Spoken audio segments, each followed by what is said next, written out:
Hi viewers, welcome to Bhaskar's area.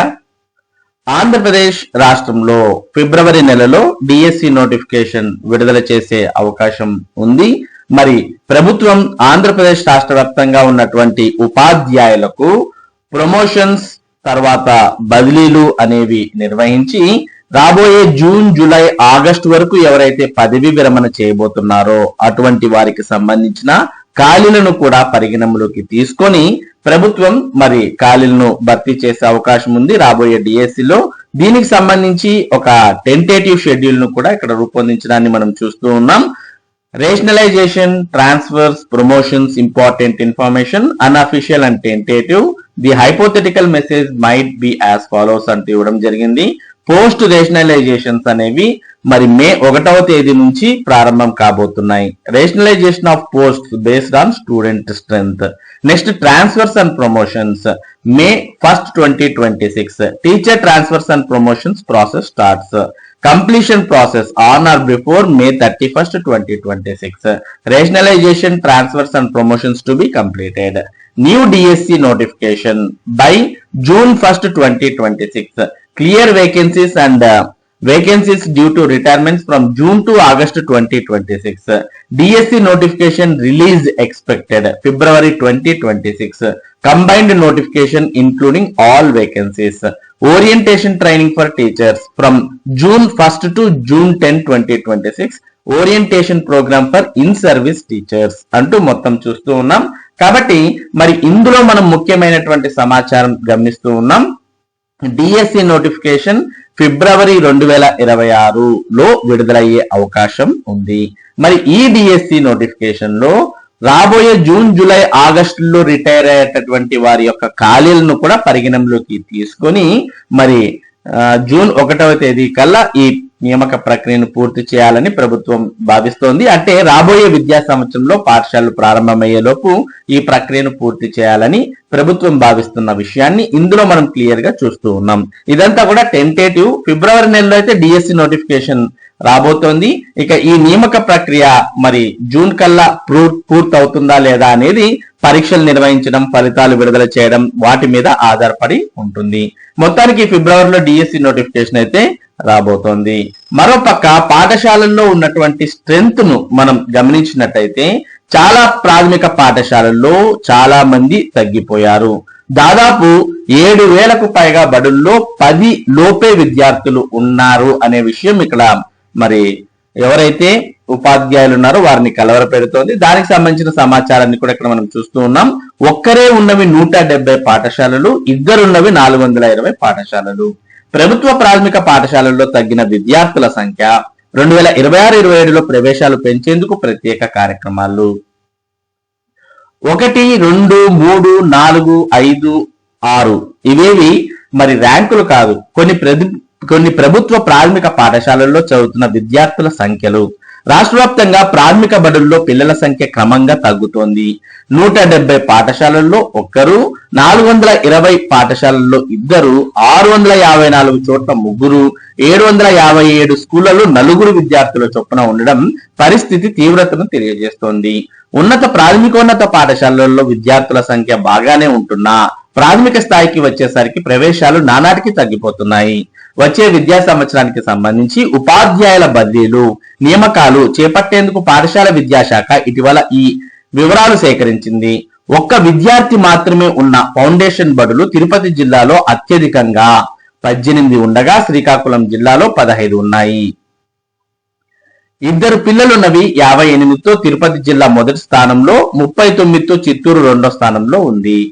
Basic ప్రాథమిక పాఠశాలల్లో ఒక్కరే ఉన్నవి అనకాపల్లి, శ్రీకాకుళం జిల్లాలో 6 చొప్పున ఉండగా ఇద్దరు పిల్లలతో నడుస్తున్నవి అనకాపల్లి జిల్లాలో 20, శ్రీకాకుళం జిల్లాలో 13 ఉన్నాయి. రాష్ట్ర వ్యాప్తంగా 10 మంది లోపు విద్యార్థులున్న బడులు 7,250 ఉండగా 10 కంటే ఎక్కువ మంది ఉన్నవి 17,249గా తేలింది. 11 నుంచి 15 మంది పిల్లలున్న ఆదర్శ ప్రాథమిక పాఠశాలలు 3 ఉన్నాయి. గతేడాది ఒక్కరు, ఇద్దరు, ముగ్గురు విద్యార్థులున్న 563 బడుల్లో ఈ ఏడాది ఆ ఒక్కరు కూడా లేకుండా పోయారు. వాటిలో కొత్తగా ప్రవేశాలు నమోదు కాలేదు. విద్యార్థులు ఎవరైనా చేరితే ఆయా చోట్ల టీచర్లను కేటాయించాలని విద్యాశాఖ భావిస్తుంది. ప్రవేశాల కోసం ప్రత్యేకంగా ప్రచారం నిర్వహించాలని ఆలోచన చేస్తోంది. ప్రభుత్వ బడుల్లో పిల్లల సంఖ్య పెంచేందుకు వచ్చే విద్యా సంవత్సరం ప్రత్యేక కార్యక్రమాన్ని నిర్వహించనున్నారు. ఇక ఆదర్శ బడుల్లో చూస్తే తరగతికి ఒక టీచర్ను కేటాయించే లక్ష్యంతో ప్రారంభించిన ఆదర్శ ప్రాథమిక పాఠశాలల్లోనూ కొన్ని చోట్ల పిల్లల సంఖ్య తక్కువగా ఉంది.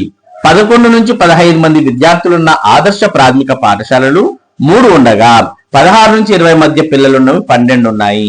109 బడుల్లో 21 నుంచి 30 మంది ఉండగా 456 చోట్ల 31 నుంచి 40 మంది ఉన్నారు. 40 మందికి పైగా పిల్లలున్న ప్రాథమిక పాఠశాలలను ఆదర్శ బడులుగా మార్పు చేసి తరగతికో ఉపాధ్యాయుని నియమించాలనే ఉద్దేశంతో వీటిని ప్రారంభించారు. ఇప్పుడు 124 బడుల్లో 30 మంది లోపు పిల్లలున్నారు. ఈ పరిస్థితులపై పాఠశాల విద్యాశాఖ డైరెక్టర్ విజయరామరాజు మాట్లాడుతూ విద్యార్థులు ఎంతమంది ఉన్నా అన్ని పాఠశాలను నిర్వహిస్తున్నామని అన్నారు. ఏ ఒక్క బడిని మూసివేయమని స్పష్టం చేశారు.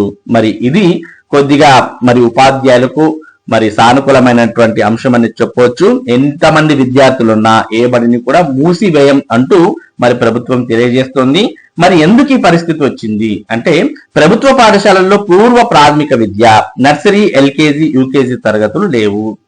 అంగన్వాడీల్లో పూర్వ ప్రాథమిక విద్య బోధిస్తున్నా ఆ తర్వాత అక్కడి నుంచి పిల్లలు పూర్తి స్థాయిలో ప్రభుత్వ పాఠశాలల్లో చేరడం లేదు.